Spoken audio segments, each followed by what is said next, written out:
রাকিব, এই ঘুমকে আমি তোমাদের জন্য শান্তির বাহন বানিয়ে দিয়েছি। আলাম ইয়ারাউ আন্না জাআলনাল লাইলা লিয়াসকুনু ফীহি ওয়ান নাহারা মুবসিরান ইন্না ফী যালিকা লাআয়াতিন লিকাওমি ইউমিনুন। তারা কি আল্লাহ পাকের এই কুদরতের কথা চিন্তা করে না, যে আমি রাতের আধার দিয়ে ধরনীর বুক ছেয়ে দেই, দিনের উজ্জ্বলতা, কোলাহল, গাড়ির আওয়াজ, ভ্যাঁ ভোঁ আওয়াজ হচ্ছে, কলকারখানার আওয়াজ হচ্ছে, সূর্যের বিরাট তাপ, ঘুম আসে না। সারাদিন কাজ করার পর শরীরের আরাম দেওয়ার জন্যে রাতের একটি কালো চাদর পৃথিবীর উপরে আমি বিছায় দেই।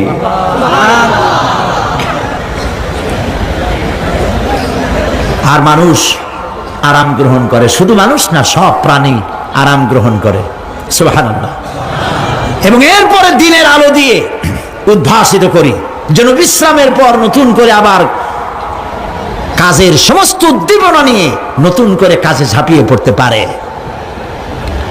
কয়েক ঘন্টা অথবা সারাদিন হাড় ভাঙা খাটুনি খেটেছে, রিক্সা চালাইছে, গাড়ি চালাইছে, আড়াই মনের বস্তা মাথায় করে টেনেছে, চিন্তা ভাবনা করেছে।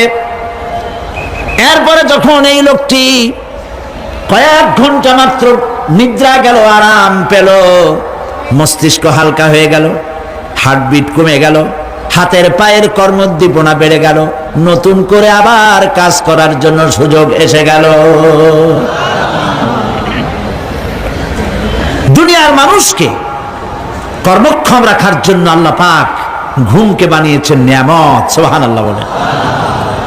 ওয়া মিন আয়াতিহি মানামুকুম বিল-লাইলি ওয়ান-নাহারি ওয়াবতিগাউ মিন ফাদলিহি। আল্লাহ পাক বলেন, তোমাদের রাত আর দিনের বেলায় নিদ্রা যাওয়া, এবং এটাই হচ্ছে তার অনুগ্রহ। রাত আর দিনের নিদ্রা যাওয়ার পরে আমার অনুগ্রহ অর্থাৎ রিজেক তালাশ করার জন্য শরীরের ভিতরে, মনের ভিতরে, হাত পায়ের মধ্যে কর্মের উদ্দীপনা আমি তোমাদের দিয়ে দেই। মহাবিজ্ঞানী আল্লাহ রাব্বুল আলামিনের এই বিশাল কুদরত এবং দয়া, যে মানুষকে তিনি ক্লান্তি দূর করার জন্য তিনি ঘুম দিয়েছেন, আলহামদুলিল্লাহ বলি। অনেক মানুষ আছে ঘুমাইতে পারে না, ঘুমাবার জন্য ফেনার গান খায়, ঘুমাবার জন্য ভ্যালিয়াম খায়, সিডাক্সিন খায়, রিল্যাক্সিন খায়, কত অক্সিজেন, অক্সিজেন, কত কিছু খায়, তারপরেও ঘুম আসে না। এই ঘুম যার আসে না, বিরাট নিয়ামত থেকে বঞ্চিত। ঘুম একটি নিয়ামত, আলহামদুলিল্লাহ বলি, আলহামদুলিল্লাহ বলি। বিশাল নিয়ামত ঘুম। আল্লাহ যে সমস্ত নিয়ামত আমাদের জন্ম থেকে শুরু করে এ পর্যন্ত বডির মধ্যে দিছেন, মৃত্যুর আগে আল্লাহ যেন একটিও কেড়ে না নেন, বলি আমিন। আল্লাহ রাব্বুল আলামিনের পরে বলেন, ওয়াজআলনাল লাইলা লিবাসা ওয়াজআলনান নাহারা মাআশা। আর রাতকে করেছি আচ্ছাদন, আবরণ, দিনকে রুজি কামাবার জন্য ব্যবস্থা করে দিয়েছি। দিনের বেলা রুজি কামাবেন, দিনের বেলায় ঘুমায় থাকবেন না। বহুত মানুষ আছে সকালবেলায় ঘুম দিল, 12টা 1টা বাজে গেল। উর্দুতে ছোটবেলায় পড়েছিলাম, জিসনে সোয়া উসনে খোয়া, যে ঘুমাইলো সব সর্বনাশ করলো। অসময় ঘুমানো, অসময় ঘুমানো সর্বনাশ হয়ে যাবে সব। এই জন্য আল্লাহ পাক বলেছেন, দিনটারে বানাইছি রুজি কামাবার জন্য। রুজি কামাও, রুজি কামানো এটা একটা ইবাদত। রুজি কামানো কি? হালাল রুজি কামাবেন, ইবাদত। আপনি যে আপনার স্ত্রীকে একটা ব্লাউজ কিনে দেন, কাপড় চোপড়, প্রয়োজনীয় কসমেটিক্স কিনে দেন, আপনি যে বাজার ঘাট করেন, সব হালাল পয়সা যদি হয়, সাদকা দেওয়ার মতো সমান সওয়াব হবে। রুজি কামাইতে হবে, এটা আল্লাহ পাকের হুকুম, রুজি কামাও। ফাইদা কুদিয়াতিস সালাত ফান্তাশিরু ফিল আরদ ওয়াবতাগু মিন ফাদলিল্লাহ। সুবহানাল্লাহ বলেন। নামাজ যখন শেষ হয়ে গেল, ফাইজা কুদিয়াতিস সালাত, নামাজ যখন শেষ হয়ে গেল, ফান্তাশিরু ফিল আরদ, তখন জমিনে ছড়িয়ে পড়ো আর আমার অনুগ্রহ রিস্ক অনুসন্ধান করো। সুবহানাল্লাহ। আল্লাহ রাব্বুল আলামিন তার হাবিব সম্পর্কে বলেন, তাবারাকাল্লাযী নাযালাল ফুরকানা আলা আবদিহি লিয়াকুনা লিল আলামিনা নাযীরা। অতীব বরকতশালী সে আল্লাহ রাব্বুল আলামিন, যিনি তার বান্দার উপরে ফুরকান অবতীর্ণ করেছেন, যাতে করে তিনি তার কওমের কাছে দাওয়াত পৌঁছান। এ কথা বলা হয় নাই, লিয়াকুনা লিল আলামিনা নাযীরা, বিশ্ববাসীর কাছে যেন তিনি দাওয়াত পৌঁছাতে পারেন, আল্লাহর সম্পর্কে, জাহান্নাম সম্পর্কে ভীতি প্রদর্শন করাতে পারেন, জান্নাতের সুসংবাদ দিতে পারেন, হেদায়েতের দাওয়াত পৌঁছে দিতে পারেন। এই জন্য আমি রাসূলকে পাঠিয়েছি তাম বিশ্বের সমস্ত মানুষের জন্য। সুবহানাল্লাহ বিহামদিহি, তিনি সকলের জন্য। তার সম্মান আর মর্যাদা আল্লাহ রাব্বুল আলামিন এমন ভাবে পেশ করলেন, তার মর্যাদা এত বেশি, নবীর মর্যাদা এত বেশি, মুহাম্মদ সাল্লাল্লাহু আলাইহি ওয়াসাল্লাম যদি উম্মতের কোন ব্যাপারে যদি বলেন হ্যাঁ, অমনি উম্মতের জন্য তা হালাল হয়ে যায়। সুবহানাল্লাহ পড়ে। কি আছে এমন যে তার মুখের কথা আইন, কোন পরামর্শের ধার ধারে না, মুখের কথাটা কি আইন। রাসূল যদি বলেন হ্যাঁ, উম্মতের জন্য কি হয়? হালাল। হালাল। রাসূল বলছেন না, উম্মতের জন্য কি হয়ে গেল? হারাম হয়ে গেল। সুবহানাল্লাহ বিহামদিহি। এটা হচ্ছে আল্লাহ তার রাসূলকে লেজিসলেটিভ পাওয়ার, আইন তৈরি করার অধিকার আল্লাহ তার হাবিবকে দিয়েছেন। রাসূল ছিলেন শারে, শরীয়ত প্রণেতা। হালাল হারামের সীমারেখা কোরআনে যা আছে এটুকুনি শেষ নয়, হালাল হারামের সীমারেখা রাসূল পাককে প্রদান করার জন্য, নির্ধারণ করার জন্য আল্লাহ পাক তাকে পারমিশন দিয়েছেন, পাওয়ার দিয়েছেন। ওয়ামা আতাকুমুর রাসূলু ফাখুযুহু ওয়ামা নাহাকুম আনহু ফান্তাহু। এই আয়াত দিয়ে প্রমাণিত হয় রাসূল তোমাদের জন্য যা দেন তা গ্রহণ করো, যা নিষেধ করেন তার থেকে বিরত থাকো, ফিরে থাকো। রাসূল পাক সাল্লাল্লাহু আলাইহি ওয়াসাল্লামের ইজ্জত সম্মান এভাবে আল্লাহ দান করলেন। হ্যাঁ বললে হালাল হয়ে যায়, না বললে হারাম হয়ে যায়। রাসূলের মর্যাদা এত বেশি, তিনি যদি পথ চলেন, পা উঁচু করলে আরশ আজিম পর্যন্ত চলে যান। তিনি যদি আল্লাহর দরবারে মুনাজাত করেন, মুনাজাত করতে দেরি আছে, কবুল হতে দেরি নাই। হাত তোলা লাগে না, হাত তোলা লাগে না। আমরা যে হাত তুলে মুনাজাত করি, রাসূল সাল্লাল্লাহু আলাইহি ওয়াসাল্লাম হাত তুলেছেন, আবার অনেক সময় হাত তোলেননি। কোন সময় হাত, হাদিস শরীফে এসেছে এভাবে হাত উঁচু করেছেন আকাশের দিকে, হাদিস শরীফে এসেছে বগলের সাদা চামড়া দেখা গিয়েছে, এভাবে আল্লাহর কাছে দুহাত তুলে, দুহাত প্রসারিত করে আল্লাহর কাছে কামনা করেছেন। এমন সত্তা, মনে এরাদা করতে দেরি, কবুল হতে দেরি নেই। হাদিস শরীফে এসেছে হযরত আবু হুরায়রা রাদিয়াল্লাহু তাআলা আনহু একবার রাসূল করিম সাল্লাল্লাহু আলাইহি ওয়াসাল্লামের দরবারে কাঁদতেছিলেন। হুজুর জিজ্ঞেস করলেন, আবু হুরায়রা তুমি কাঁদো কেন? হুজুর হযরত আবু হুরায়রা বলেন, হুজুর আমার মা আমাকে মেরেছে, আমি সেই জন্য কাঁদতেছি।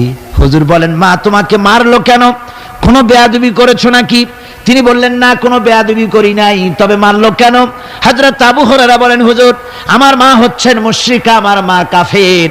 আমি অনেক রাত হয়েছিল বাড়ি ফিরতে, আমার মা জিজ্ঞেস করলো এত রাত কোথায় ছিলি? আমি বললাম, মা তাম পৃথিবী যে কদম মোবারক চুমতে পারলে নিজেকে ধন্য মনে করে, আমি সেই রাসূলের দরবারে ছিলাম, আসতে দেরি হয়ে গেছে। ইয়া রাসূলুল্লাহ, আপনার নাম শোনা মাত্র আমার মায়ের গায়ে আগুন জ্বলে গেল। সহ্য করতে না পেরে আমাকে মায়ের আরম্ভ করে দিল। বলল, আবু হুরায়রা হয় আমার বাড়ি ছাড়বি, না হয় মুহাম্মদ সাল্লাল্লাহু আলাইহি ওয়াসাল্লামের ঘর ছাড়বি, কোনটা করবি কর।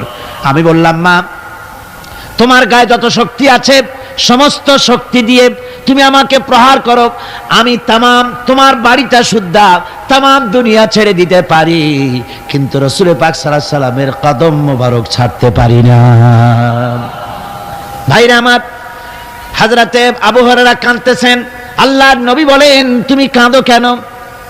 তোমার মা তোমাকে মেরেছেন, আমি এখানে কি করব? এখানে তো আমি কোনো দখল আন্দাজ করতে পারি না, আমি কি করতে পারি? এখানে ইন্টারফেয়ার তো আমি করতে পারি না, মা তোমারে মেরেছে। হযরত আবু হুরায়রা বলেন, ইয়া রাসূলুল্লাহ, মায়ের বিরুদ্ধে কোনো নালিশ করার জন্য আপনার কাছে আমি আসি নাই। বলে, কেন এসেছো? হযরত আবু হুরায়রা বলেন, হুজুর, এসেছি এই জন্য, আমি জানি আপনি যদি আল্লাহর দরবারে কোনো ব্যাপারে দোয়া করেন, আল্লাহ রাব্বুল আলামিন তা মঞ্জুর করে নেন। আপনি মেহেরবানি করে আমার মায়ের হেদায়েতের জন্য আল্লাহর কাছে দোয়া করুন। হুজুর সাল্লাল্লাহু আলাইহি ওয়াসাল্লাম দুহাত উঁচু করলেন, বললেন, আল্লাহুম্মা ইহদি উম্মা আবি হুরায়রা, আয় আল্লাহ, আবু হুরায়রার মাকে তুমি হেদায়েত নসিব করে দাও। এই দোয়া রাসূল করতেছেন। হুজুরকে দোয়ার মধ্যে ফেলে রেখে আবু হুরায়রা দৌড় আরম্ভ করেছে বাড়ির দিকে। পেছন থেকে কয়েকজন সাহাবী তারা দৌড়ে গেল। আবু হুরায়রা দৌড়ায় কেন? এত ভদ্র মানুষ, কোনো সময় কারো সাথে রাগারাগি করে না, দৌড়ায় কেন? নিশ্চয়ই কোনো বিপদ বুঝি হয়ে গিয়েছে, পিছন থেকে জামা টেনে ধরেছে। কি হয়েছে, দৌড়াও কেন? হযরত আবু হুরায়রা বলেন, আমার জামা ছেড়ে দাও, আমাকে দৌড়াতে দাও।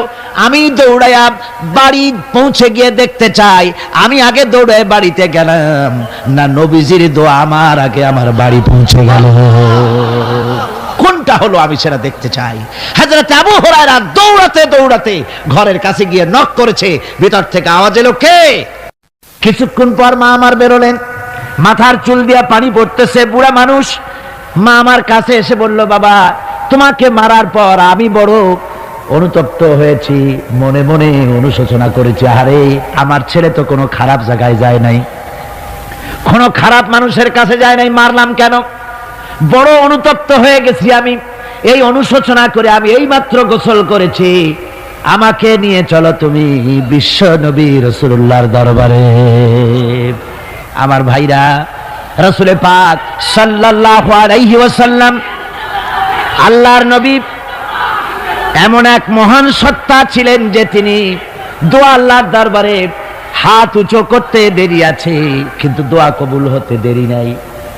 হিজরত করে মদিনায় এসেছেন, নামাজ পড়তে দিল চায়, কাবা শরীফের দিকে ফিরে যদি নামাজ পড়তে পারতাম দিলটা বড় ভালো লাগতো, কিন্তু হাত উঁচু করে মোনাজাত করতেছেন না, আল্লাহর কাছে বলতেওছেন না যে আল্লাহ তুমি আমার কিবলাটা বাইতুল মুকাদ্দাস থেকে ফিরাইয়া মক্কা শরীফে বাইতুল্লাহর দিকে ফিরাই দাও। মুখেও বলতেছেন না, মনেও না, শুধু আকাশের দিকে বারবার তাকাচ্ছেন, মোনাজাত করেন নাই। মনে মনে আশা পোষণ করতেছেন যদি এমন একটা ওহী নাজিল হয়ে যেত। আল্লাহ রাব্বুল আলামিন সঙ্গে সঙ্গে রাসূল জোহরের নামাজ পড়তেছিলেন, 2 রাকাত পড়া হয়ে গেছে, এমন সময় ওহী নাজিল হয়ে গেল, ক্বাদ নারা তাকাল্লুবা ওয়াজহিকা ফিস সামা। ও নবী, আমি দেখতে পেয়েছি বারবার আপনি আকাশের দিকে তাকাচ্ছেন। সুবহানাল্লাহ, আমি দেখতে পেয়েছি। ফালানুওয়াল্লিয়ান্নাকা কিবলাতান ফাওয়াল্লি ওয়াজহাকা শাতরাল মাসজিদিল হারাম। আর দেরি নাই, আপনার মনের আশা পুরা হয়ে গেছে, এক্ষুনি আপনার কিবলা পরিবর্তন করুন। হুজুর 2 রাকাত পড়েছিলেন বাইতুল মাকদাসের দিকে ফিরে, বাকি 2 রাকাত তিনি মক্কা শরীফের কাবা শরীফের দিকে ফিরলেন। আজও পর্যন্ত সেই মসজিদ আছে, সাক্ষ্য দিচ্ছে নবীর কথা কিভাবে মঞ্জুর হয়। মসজিদে কিবলাতাইন মদিনা মুনাওয়ারায় সেই মসজিদ আজও আছে। ভাইরা আমার, রাসূল পাক সাল্লাল্লাহু আলাইহি ওয়াসাল্লাম এত বড় মর্যাদা সম্পন্ন ব্যক্তিত্ব, মহান ব্যক্তিত্বের উম্মতের মধ্যে আল্লাহ আমাদের শামিল করেছেন। শুকরিয়া স্বরূপ আমরা পড়ি আলহামদুলিল্লাহ। জোরে সোরে পড়েন আলহামদুলিল্লাহ। আমার ভাইরা, মর্যাদা এত বেশি আল্লাহ রাসূলকে আল্লাহ রাব্বুল আলামিন দান করেছেন। এই পৃথিবীতে কোন মানুষের সঙ্গে যদি আপনি বেয়াদবি করেন, তিনি আপনার বাপ হোক, তিনি আপনার মা হন, অথবা আপনার উস্তাদ হন, অথবা আপনার পীর হন, যে কেউ হোক না কেন, কারো সঙ্গে যদি কোনো বেয়াদবি হয়ে যায় তো শুধু একটা বেয়াদবি ছাড়া আর কিছুই না।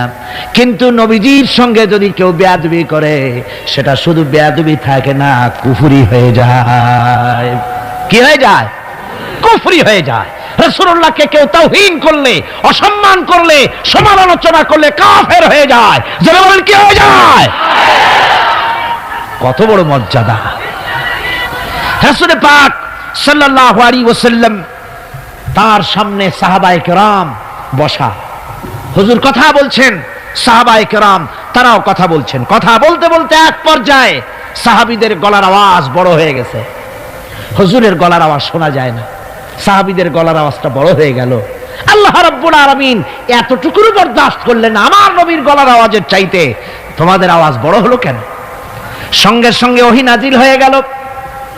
আল্লাহ রাব্বুল আলামিন বলেন, ইয়া আইয়ুহাল্লাযীনা আমানু লা তারফাউ আসওয়াতাকুম ফাওকা সাউতিন নবী। ও বিশ্বাসীরা, খবরদার, তোমরা যারা ঈমান এনেছো শোনো, তোমাদের গলার আওয়াজ যেন আমার নবীর গলার আওয়াজের চাইতে বড় না হয়ে যায়। যদি তা হয়, আনতাহবাতা আমালুকুম, জীবনের সমস্ত ভালো কাজগুলি আমি আল্লাহ বরবাদ করে দেব। আজ পর্যন্ত এই আয়াতে কারিমা রাসূল পাক সাল্লাল্লাহু আলাইহি ওয়াসাল্লামের রওজায়ে আতহারের সামনে সবুজ সাইনবোর্ডের উপরে সোনার অক্ষর দিয়ে এই আয়াতে কারিমা লেখা রয়েছে। সুবহানাল্লাহ।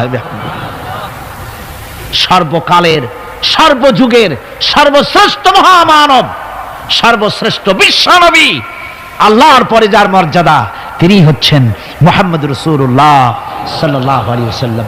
তার অনুসরণ করা ইবাদত, তার অনুসরণ করা কি? আর তার নাফরমানি করা কুফরি।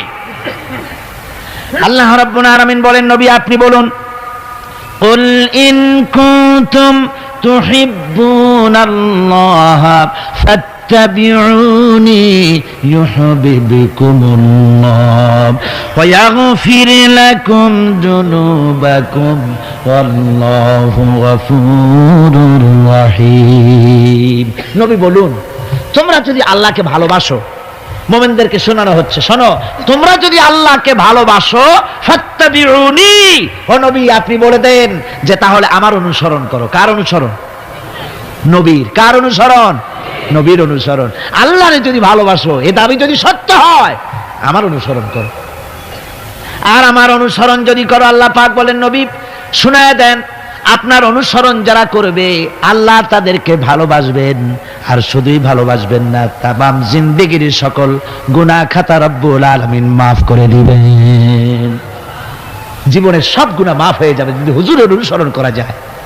বিশ্বকবি, কবি সম্রাট আল্লামা ইকবাল রহমাতুল্লাহ আলাইহি বলেছেন, কি মোহাম্মদ সে वफा तूने तू हम तेरे हैं, ये जहां चीज ही क्या लोहो कलम तेरे हैं। মুহাম্মদ সাল্লাল্লাহু আলাইহি ওয়াসাল্লামের সঙ্গে মোহাব্বত জুড়ে দাও, আকাশ আর জমিন তো দূরের কথা, লৌহ কলম পর্যন্ত আমি আল্লাহ তোমার জন্য করে দেব। তুমি মুহাম্মদের হয়ে যাও সাল্লাল্লাহু আলাইহি ওয়াসাল্লাম, তার অনুসরণ করো, তার অনুকরণ করো জীবনের সব ক্ষেত্রে। ভাইরা আমার, তিনি হচ্ছেন আদর্শ। ভালো করে শুনুন, এই পৃথিবীতে কোন পীর সাহেব, কোন খাজা বাবা, কোন মাওলানা সাহেব, কার অন্ধ অনুকরণ করা যাবে না। যাবে চোখ বুঝে, চোখ বুঝে, বিনা প্রশ্নে, বিনা তর্কে যার অনুসরণ করতে হবে তিনি হচ্ছেন মুহাম্মদ রাসূলুল্লাহ সাল্লাল্লাহু আলাইহি ওয়াসাল্লাম। বিনা প্রশ্নে।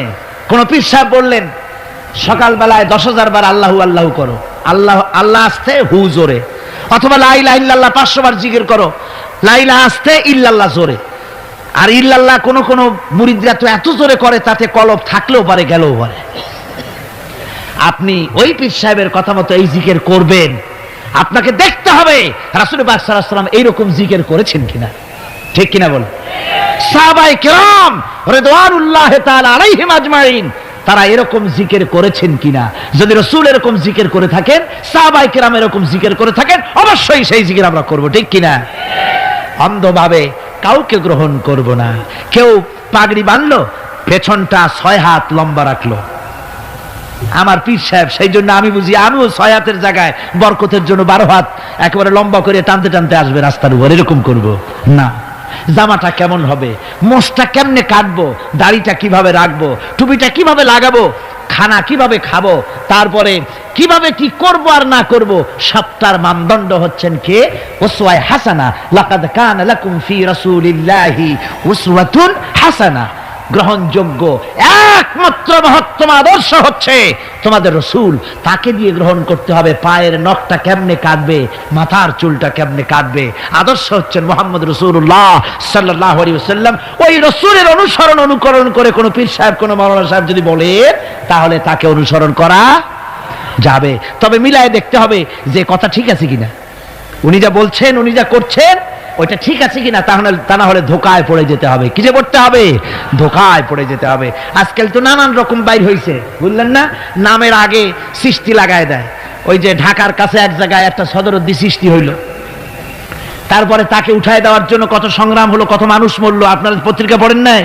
সে বলেছে রোজা না রাখলে চলবে, ইফতার আসরের সময় করলে হবে, আর রোজার দিন দুপুরের সময় চিড়ে টিড়ে খাইলে অসুবিধা নেই, বুঝলেন? যশোরে গেলাম, সেখানে শুনলাম সেই পাকিস্তান আমলে এক পীর নাকি আসছিল, এসে বলে গেছে, ভাই আসল পর্দা মনের পর্দা, এর থেকে বাইরের কোনো পর্দা না। লোক দেখা না পর্দাটা করে লাভ কি? আসল পর্দা মনের পর্দা।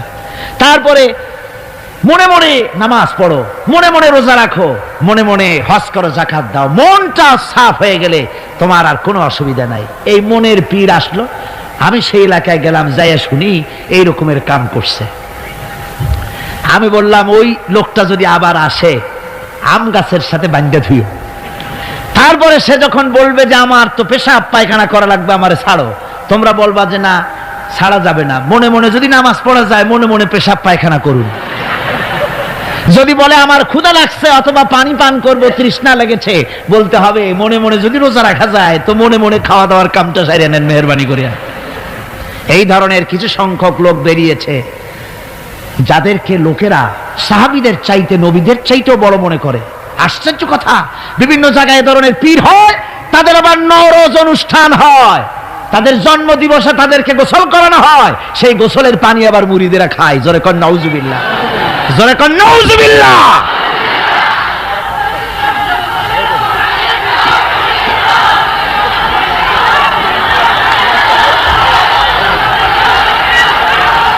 আমার ভাইয়েরা, পীর সাহেবের গোসল করা পানির ভিতরে মুসলমানদের জন্য কোনো বরকত নাই। আছে কোনো বরকত? প্রশ্নে ওঠে না। তার শরীরের কত জায়গা ধুইয়া পানি পড়তেছে, আর সেইটা মুরিদরা খায়। লজ্জা নাই, শরম নাই, ঘৃণা পর্যন্ত নাই। খুলনার এক এলাকা আছে এক পীর সাহেব, তার মুরিদরা তার পায়ের বুড়ো আঙ্গুল চষে, চুষতে চুষতে প্রায় ঘা বানায় ফেলেছে। তা আমি মুরিদদের জিজ্ঞেস করলাম যে তোমরা এরকম পা আঙ্গুল চষো কেন? কয় যে হুজুরের মারেফত পায়ের আঙ্গুল দিয়ে পেটের মধ্যে ঢুকবে, সেই জন্য। কি ধরনের খোরাফাত, কি বিদআত! রাসূল পাক সাল্লাল্লাহু আলাইহি ওয়াসাল্লাম যা করেন নাই, সাহাবায়ে কেরাম যা করেন নাই, সেগুলি চালু হয়ে গেছে সমাজে। এর থেকে বাঁচতে হবে। আপনাকে মনে রাখতে হবে, কলিজার মধ্যে ঈমান রাখতে হবে, কোন পীর সাহেব, কোন মাওলানা সাহেব ফু দিয়া আমার ভাগ্য ভালো বানায় দেবে অথবা আমাকে ভাগ্য নষ্ট করে দিবে, আমি আল্লাহর কসম তো বিশ্বাস করি না। আমার ভাগ্য,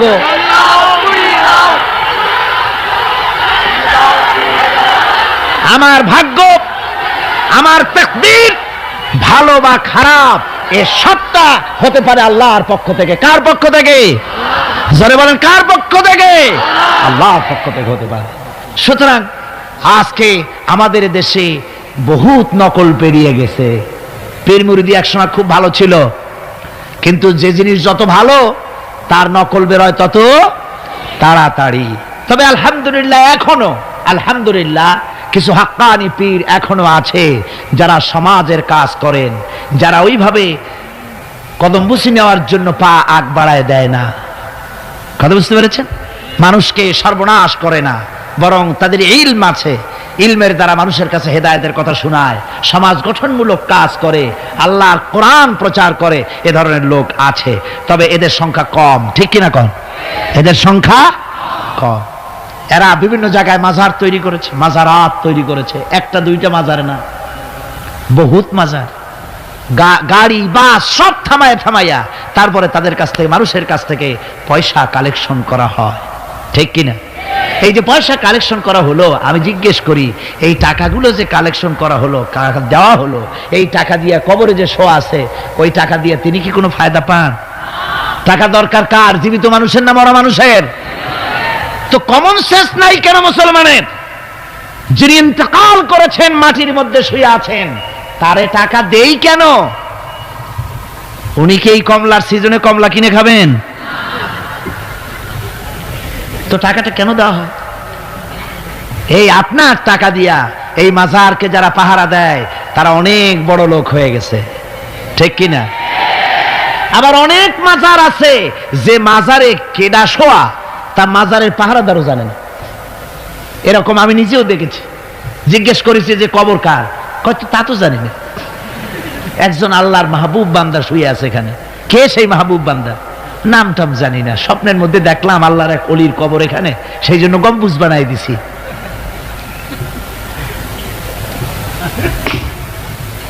একটা রিসালার মধ্যে দেখেছি, একটা রিসালার মধ্যে লেখা হয়েছে যে একজন পীর সাহেবের এক মুরিদ ছিল।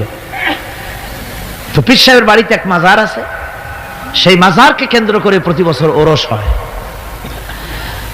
মুরিদ সে গরিব মানুষ, ব্যবসা বাণিজ্য করে খায়। তারপরে সে তার একটা গাধা ছিল, সেই গাধার উপরে সওয়ার হয়ে বাজার ঘাট করত, মালপত্র আনা নেওয়া করে ওই দিয়ে তার জীবিকা নির্বাহ হতো। একদিন তার গাধাটা মারা গেল। সেই রিসালার মধ্যে লেখা হয়েছে যে লোকটা তখন গাধা মরেছে, এর আর কিচ্ছু নাই, জমি জমাও নাই, খাবে কি করে? খুব দুঃখ পেল মনে। আর এই গাধা যদি মরে কুলে পড়ে থাকে তাহলে দুর্গন্ধ হবে। সেই জন্য রাস্তার পাশে ঝুপড়ি, তার একটা বাড়ি, ওই বাড়ির পাশেই রাস্তা, রাস্তার পাশেই একটা কবর খুঁড়িয়া তার মধ্যে গাধারে শোয়াই দিয়া দাফন টাফন করিয়া কবরের পাশে বসে আর দুশ্চিন্তা করতেছে যে আমি এরপরে বাঁচবো কি করে, খাবো কি, ঘুমায়, মানে চোখ বুঝে বুঝে কাঁদতেছে। এমন সময় ওইটা ছিল বাজারে যাওয়ার রাস্তা, লোকজন বাজারের দিকে যাচ্ছে। যাওয়ার সময় চিন্তা করলো যে এখানে তো কোনোদিন মাজার দেখি নেই, এখানে একটা লোক কাঁদতেছে মাজারের কাছে বসে, না জানি কোনো অলি আল্লাহর কবর হবে বোধহয়। এরপরে লোকেরা বাজার থেকে ফেরার সময় দেখে যে হ্যাঁ ওই সেই লোকটা এখনো কাঁদতেছে। তখন যার কাছে যা ছিল, কেউ 2টা পান ফিয়ে গেল, কেউ একটা বেগুন, কেউ 2টা চিংড়ি মাছ, কেউ 2টা টাকা, কেউ একটু মরিচ, এইভাবে তরি তরকারি চাউল যার কাছে যা ছিল কিছু কিছু দিয়ে গেছে। কিছুক্ষণ পর সন্ধ্যার দিকে লোকটা মনে করলো আর কতক্ষণ কান্দি, এখন বাড়ি যাই। চোখ খুলে দেখে চতুর্দিকে খাদ্য খাবার, তরি তরকারি, পয়সা করি। কই যে মাশাআল্লাহ, শুনছিলাম হাতি বাঁচতেও লাখ টাকা, মরলেও লাখ টাকা। সে কথা যে গাধার ব্যাপারে খাটে তা তো জানি না। এই গাধা মরেও তো আমার বাঁচায় গেছে। এখন ওই কবরের উপরে, গাধার কবরের উপরে চাদর টাদর চড়ায় চড়ায় দিয়া ওইখানে জুজ্জাত করে বসছে। বছর খানিক চলে গেল, লোকেরা পয়সা কড়ি দেওয়া শুরু করলো। এরপরে সেখানে সে ইট পাটকেল জোগাড় করলো, একটা বিল্ডিং তৈরি করলো, সামনে সাইনবোর্ড লাগাই দিল হযরত গেদা শাহ রহমতুল্লাহ আলাইহির মাজার। মানুষ প্রতি বছর ওর সেখানে জমা হচ্ছে, টাকার অভাব নাই। এখন এই লোক যার মুরিদ, সেই পীর সাহেবের কাছে অন্যরা এসে কয় হুজুর আপনার মাজারের আর বরকত কি, আপনার মুরিদের মাজারের কাছে মানুষ ভরা, টাকার অভাব নাই। পীর সাহেব কৌতূহল হলো যে ও আবার একটা মাজার পাইল কই। তারপরে একদিন ওই মুরিদকে ডেকে বলল, বাবা সত্যি কথাটা আমারে কও, এই মাজার কার? মুরিদ কয় যে হুজুর আপনি আমার ওস্তাদ, আপনার কাছেই সব শিখছি, কিন্তু এই কথা কাউকে বলবেন না। বলল না, বল না কি হয়েছে, মাজারটা কার? বললো যে হুজুর যে গাধাটা নিয়ে ব্যবসা করতাম ওই গাধাটা মরে গেল, তারে কবরে দিয়ে টিয়া এরপরে পরে এই ঘটনা হয়েছে। পীর সাহেব কয় আমি আরো চিন্তা করছিলাম যে না জানি কোনো সত্যি কোনো পীর সাহেবের মাজার, অসুবিধা হয় নাই, তোমার ওখানে যেটার কবর ওইটার মায়ের কবর হলো আমার বাড়িতে। মানে ওই বাচ্চা গাধাটা পীর সাহেবই দিয়েছিল তারে। আমার ভাইরা আপনারা আশ্চর্য হবেন, বাংলাদেশে এরকম বহুত মাজার আছে, সে মাজারের কোনো ঠিকানা নাই, কার মাজার তারও কোনো খোঁজ খবর নাই। মানুষকে শোষণ করে টাকা পয়সা লুণ্ঠন করা হতেছে। মাজার একটা হলে তার উপরে চাদর দেওয়া লাগবে, আগরবাতি দিতে হবে, মোমবাতি দিতে হবে, গোলাপ পানি ছিটাতে হবে। কোথায় পেয়েছেন? কোন হাদিসে পেয়েছেন? মাজারে যদি চাদর দিতে হতো, রাসূল পাক সাল্লাল্লাহু আলাইহি ওয়াসাল্লামের কবরের উপরে লোকেরা সুতার চাদর দিত না, নিজের কলিজা বাইর করে কলিজা দিয়া চাদর বিছায় দিত হুজুরের মাজারের উপরে। জান্নাতুল বাকিতে গিয়ে দেখুন, জান্নাতুল বাকিতে শোয়া আছে, শহাদায়ে উহুদ আছে, সেখানে সাহাবায়ে কেরাম আছে, আজওয়াজে মুতাহহারাত আছে, বানাতে রাসূল, ইবনে রাসূল, আহলে বাইত সেখানে শুয়ে আছেন। হযরত ওসমান রাদিয়াল্লাহু তাআলা আনহুর মতো লোক সেখানে ঘুমিয়ে আছেন। রাইসুল মুফাসসিরিন হযরত ইবনে মাসউদ রাদিয়াল্লাহু তাআলা আনহু সেখানে ঘুমিয়ে আছেন। হযরত ইবনে আব্বাসের উনি ওখানে, ওনার কবর হচ্ছে গিয়ে তায়েফে। এ ধরনের ইতিহাসের মধ্যে এসছে জান্নাতুল বাকির মধ্যে কমসে কম 10,000 সাহাবায়ে কেরামদের মাজার আছে। সুবহানাল্লাহ। যায় দেখেন তো জান্নাতুল বাকিতে একটা চাদর আছে নাকি? যারা হজ করতে গেছেন কোন চাদর দেখেছেন? আগরবাতি আছে, মোমবাতি আছে, গোলাপ পানি আছে। সুতরাং এই বিদআত থেকে বাঁচতে হবে মুসলমানদেরকে। মুসলমানদের সাথে সম্পর্ক মসজিদের, মুসলমানদের সাথে সম্পর্ক কিসের?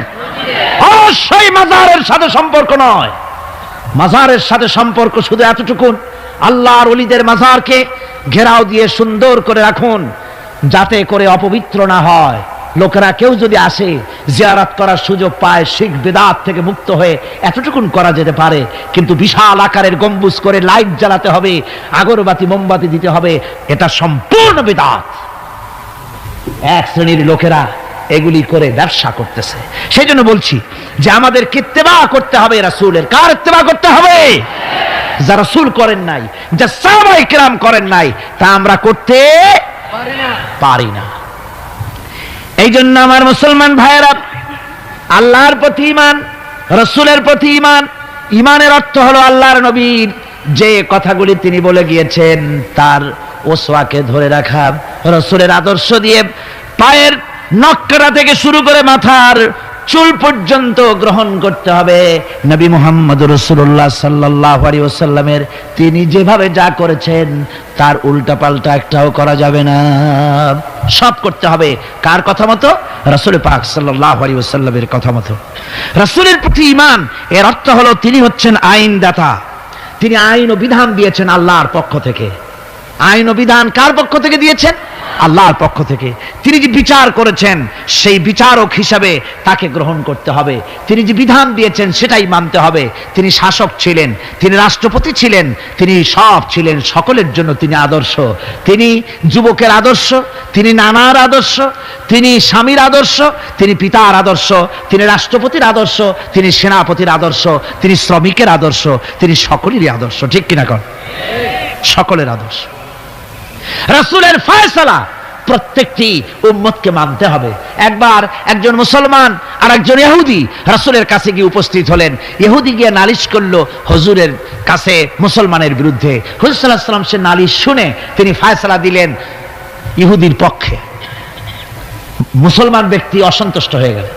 তিনি চলে গেলেন হযরত ওমরের কাছে, গিয়ে বললেন, ভাই ওমর, একটা জিনিসের বিচারের সানি করার জন্য আপনার কাছে এসেছি। কি সানি? বলে যে মুহাম্মদ সাল্লাল্লাহু আলাইহি ওয়াসাল্লামের কাছে গিয়েছিলাম, তিনি এই বিচারটা করলেন, আমি মুসলমান, নামাজ পড়ি, চাঁদা দিই, জিহাদে যাই, আর আমার পক্ষে রায় না দিয়ে রায় দিলেন তিনি ইহুদির পক্ষে। আপনি মেহেরবানি করে বিচারের সানিটা করে দেন। হযরত ওমর বলছেন, অবশ্যই আমি সানি করব, বসো। হযরত ওমর ঘরে চলে গেলেন।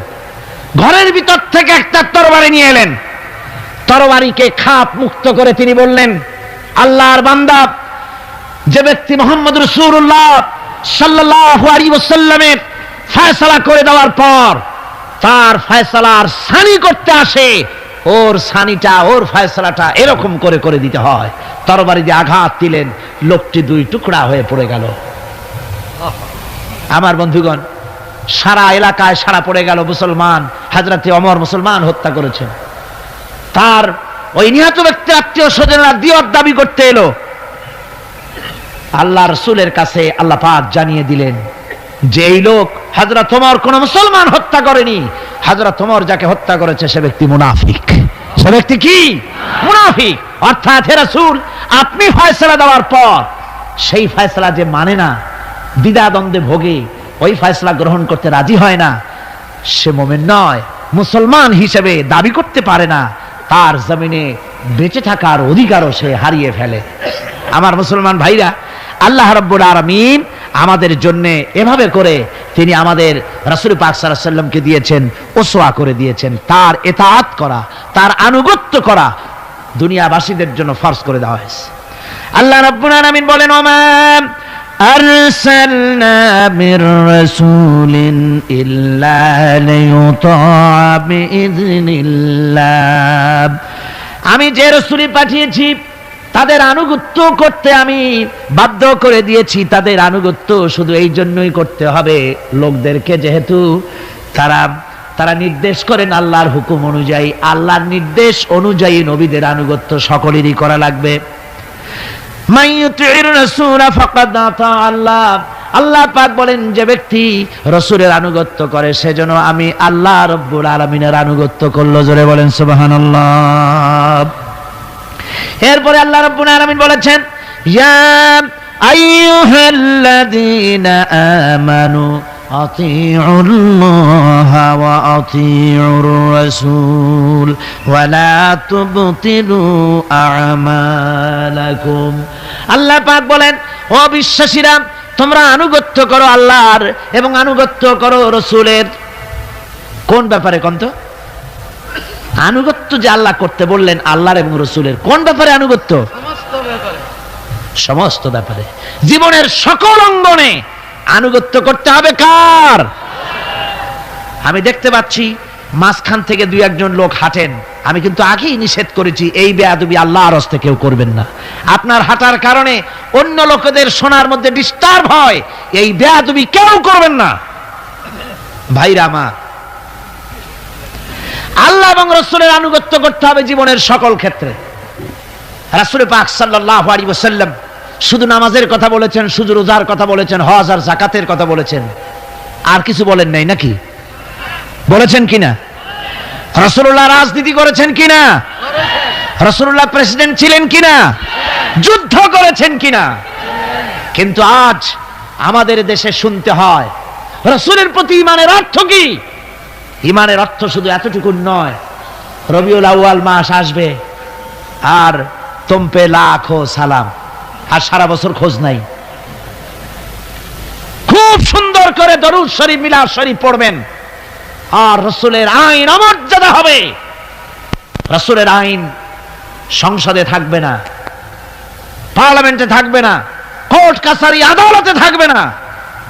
বলা হবে ধর্ম আর রাজনীতি আলাদা। রাসূলের প্রতি এই ঈমানের 4 পয়সা মূল্য নাই। আছে মূল্য? মূল্য নাই। রাসূলের প্রতি ঈমান কি? ঈমানটাই হলো রাসূল যা করেছেন, আমাদেরকে যেভাবে যা আদেশ করেছেন তাই আমাদের মানতে হবে।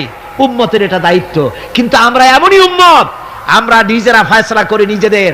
আমরা বলেছি ধর্ম আর রাজনীতি আলাদা। অবশ্য চট্টগ্রামে এই ধরনের কথা কেউ বলে না, বলে ধর্ম আর রাজনীতি আলাদা। জোরে কন নাউযুবিল্লাহি মিন যালিক। ধর্ম আর রাজনীতি আলাদা যারা বলে তারা হলো রাজনীতি ব্যবসায়ী। তারা কি ব্যবসায়ী? রাজনীতি ব্যবসায়ী। ওরা রাজনীতির ব্যবসা করে। जुदा हो जो दीन से सियासत रह जाती है चंगेजी। ধর্ম থেকে রাজনীতি যখন আলাদা হলো তখন সেখানে বাকি থাকে চেঙ্গিজিপনা, হালাকু খানপনা, মারামারি, হত্যাকাণ্ড সেখানে চালু থাকে, আর কিছুই থাকে না। ধর্ম ছাড়া রাজনীতি, তার নাম হচ্ছে প্রচন্ড দুর্নীতি। তার নাম কি? একটি প্রচন্ড দুর্নীতি। এক শ্রেণীর লোকেরা আজ বলছে যে ধর্ম আর রাজনীতি আলাদা। ধর্ম কোথায়? তাদের কথা হলো ধর্ম হলো পবিত্র জিনিস। ওই পবিত্র জিনিস থাকবে মসজিদে, পবিত্র জিনিস থাকবে মাদ্রাসায় আর খানকার ভেতরে। ওই পবিত্র ধর্ম রাজনীতিতে আনা যাবে না। ধর্মের প্রতি তাদের মহব্বত খুব। ধর্ম খুব পবিত্র।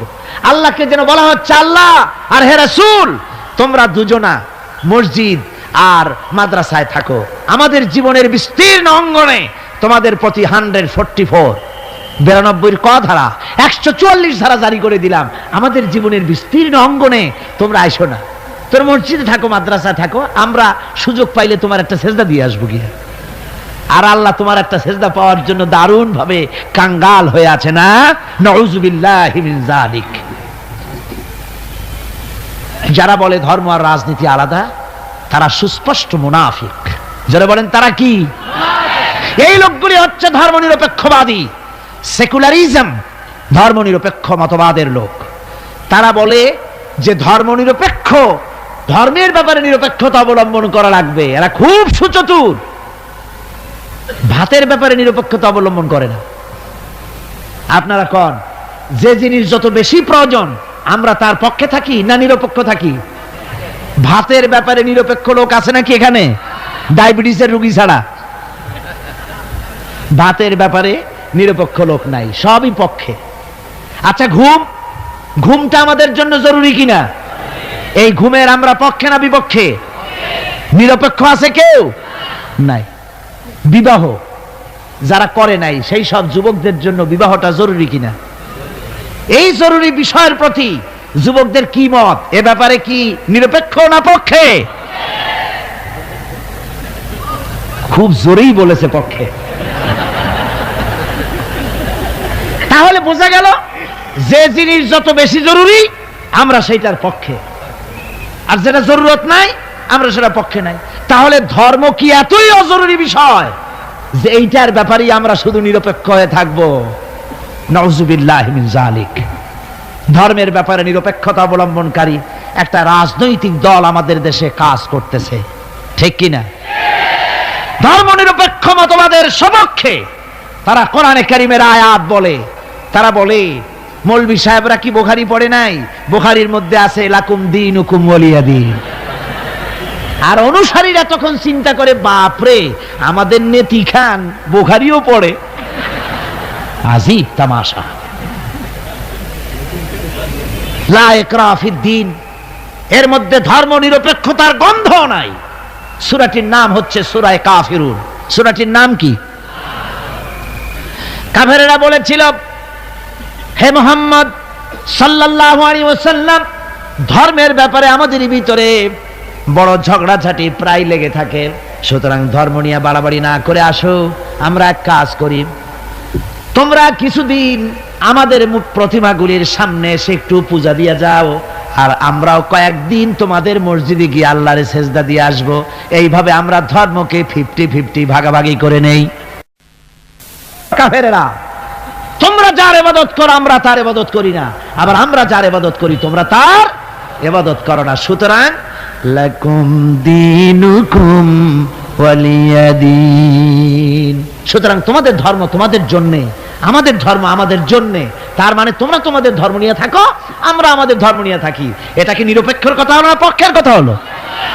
ওই বেওকুফরা তারা মানুষকে বিভ্রান্ত করতে চায়, কোরআনে কারীমের আয়াতকে নাজায়েজ তরিকায় তারা ব্যবহার করে। আবার বলে লা ইকরাহা ফিদ্দীন, মৌলবীরা জানে না ধর্মের মধ্যে বাড়াবাড়ি নাই। কত বড় মুফাসসির এক একজন!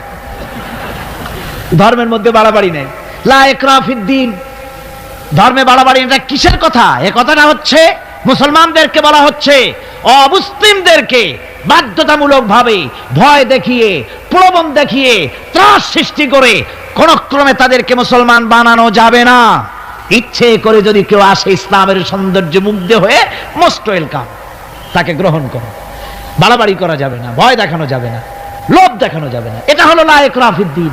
আর এই বেওকুফরা এই আয়াতকেও নিয়েছে তাদের ধর্ম নিরপেক্ষতার ক্ষেত্রে। আমি জিজ্ঞেস করতে চাই, সেকুলারিজম দিয়ে যাদের মন মস্তিষ্ক ভরপুর, সেসব ভাইদেরকে জিজ্ঞেস করি, বিবেক দিয়ে চিন্তা করুন, ধর্ম নিরপেক্ষ আপনি কেন হবেন? দুনিয়ার কোন পয়গম্বর কি ধর্মের ব্যাপারে নিরপেক্ষ ছিলেন? আপনি যার উম্মত, আমরা যার উম্মত, বিশ্বনবী তিনি কি ধর্মের ব্যাপারে নিরপেক্ষ ছিলেন? রাসূলুল্লাহ রীতিমতো রাষ্ট্রপ্রধান ছিলেন, প্রেসিডেন্ট ছিলেন। সুবহানাল্লাহ পড়েন। 12.5 লক্ষ বর্গ মাইল শাসন করেছেন। প্রেসিডেন্ট ছিলেন মুহাম্মদ রাসূলুল্লাহ সাল্লাল্লাহু আলাইহি ওয়াসাল্লাম। জীবনে বহু যুদ্ধ করেছেন, এই যুদ্ধের কমান্ডার ইন চিফ ছিলেন, প্রধান সেনাপতি ছিলেন, সশস্ত্র যুদ্ধ করেছেন, মোকাবেলা করেছেন অস্ত্র নিয়ে। শ্রমিক হয়ে কাজ করেছেন, শ্রম সমস্যার সমাধান করেছেন।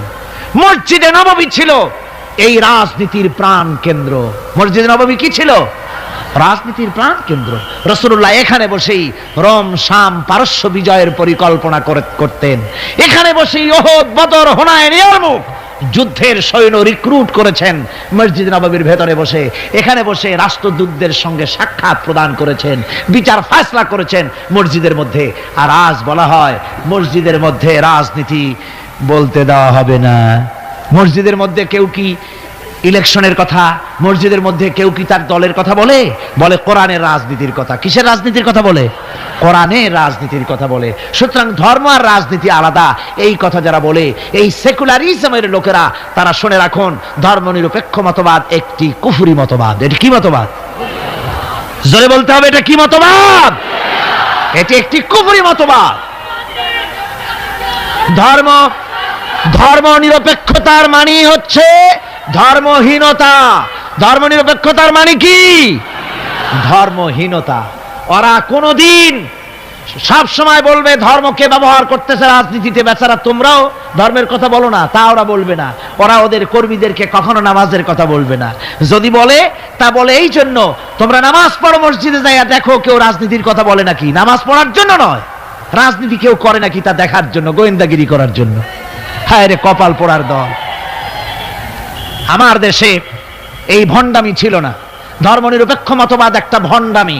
জোরে বলেন, এটা কি? আমার দেশে এটা ছিল না। এই ভণ্ডামিমূলক ধর্মনিরপেক্ষতা রাজনীতি বাংলাদেশে ছিল না। 1971 সনের পরে যারা ক্ষমতা এলো, তারা ভারত থেকে, ভারতের কাফেরদের তৈরি করা পৃথিবীর এই নিকৃষ্ট মতবাদ বাংলাদেশে আমদানি করেছে।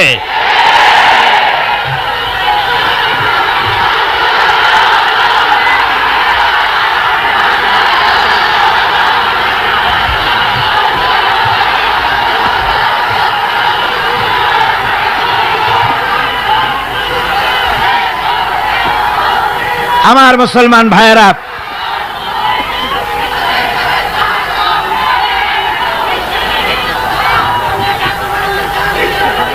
এই যে কোরআন শরীফ, এই কোরআন শরীফ মানতে হবে মুসলমানদেরকে। রাসূলের উপরে ঈমান আনার অর্থ শুধু মিলাদ শরীফ পড়া নয়। কোন নেত্রী কি বলল, তার ধার কোন মুসলমান ধারতে পারে না। মুসলমান ধার ধারবে আল্লাহর আর রাসূলের। ঠিক কিনা? কর যারা বলেন ঠিক কিনা? ভারতের গোলাম এরা বলে ধর্মনিরপেক্ষতার মানে ধর্মহীনতা নয়। যদি ধর্মনিরপেক্ষতার অর্থ ধর্মহীনতা না হবে, তাহলে 1971 সনের পরে তোমরা ক্ষমতায় এসে বিশ্ববিদ্যালয় সমূহের মনোগ্রাম থেকে ইকরা বিস্মি রাব্বিকাল্লাযী খালাক রাব্বি জিদনি ইলমা, এই আয়াত দুটিকে তুলে ফেললে কেন বলো? কোন জবাব আছে? কোন জবাব নাই। সলিমুল্লাহ মুসলিম হল নাম ছিল, মুসলমান শব্দ বাদ দিয়েছে। নাম ছিল সলিমুল্লাহ মুসলিম হল, মুসলিম শব্দ বাদ দিয়ে দিল। তারপরে নজরুল ইসলাম কলেজ, ইসলাম সহ্য হলো না, ইসলাম বাদ দেয়া শুধু নজরুল কলেজ। ওদের যে দল, সেই দলটার নামের মধ্যেও একটা মুসলিম শব্দ ছিল। জি, ওদের দলটার নামের মধ্যে মুসলিম শব্দ ছিল, ছিল না? সেই শব্দটুকুনো তারা বরদাস্ত করে নাই। আমি ওদের দলের নাম নিতে চাই না, আপনারাই বুঝুন ওদের দলের নামের মধ্যে মুসলিম শব্দ ছিল কিনা। হিন্দুদের পাঁচাটা গোলাম, এই দলটি তাদের নাম থেকে মুসলিম শব্দকে বের করে দিয়েছে। এদের কাছে ইসলাম আর মুসলমান সবচাইতে সহ্যের বাইরে। তাই যখন ভারতে শত শত মসজিদ ভাঙে উগ্রপন্থী হিন্দুরা, তখন ভারতের ওই গোলাম দলটি শনি রাখরা ঘুরে বেড়ায়।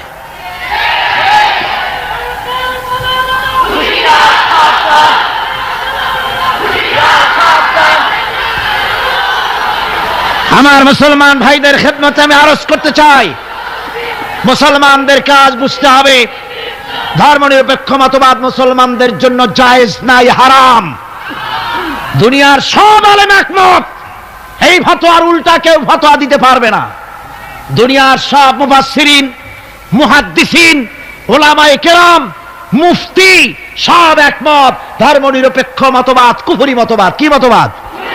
যারা বলেন কি মতবাদ? কোন মুসলমানের সন্তান যাকে মুসলমানের জন্ম দিয়েছে ধর্মনিরপেক্ষবাদের আন্দোলন করতে পারে না, হারাম হারাম।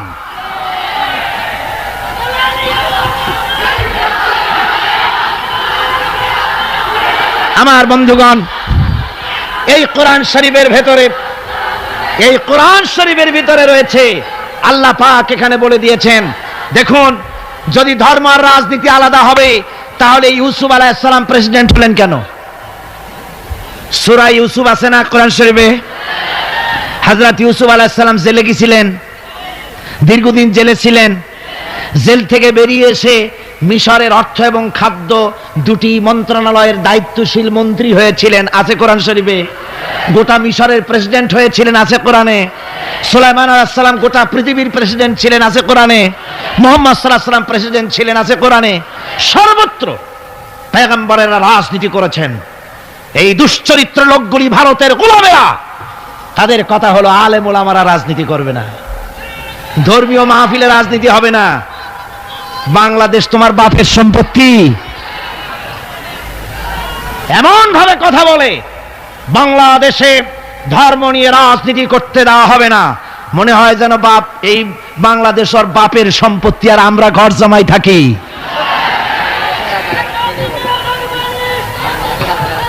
সুতরাং কোরআনের রাসূলের প্রতি ঈমানের অর্থ হলো, রাসূলুল্লাহ যে ধরনের রাষ্ট্র কায়েম করেছেন মদিনায়, ওই রকম রাষ্ট্র কায়েমের শপথ নিতে হবে, এর নাম রাসূলের প্রতি ঈমান, ঠিক কিনা?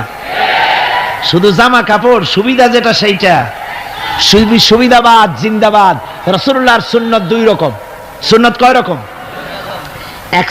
এক ধরনের সুন্নত আমল করা সহজ, আর এক শ্রেণীর সুন্নত আমল করা কঠিন, ঠিক কিনা?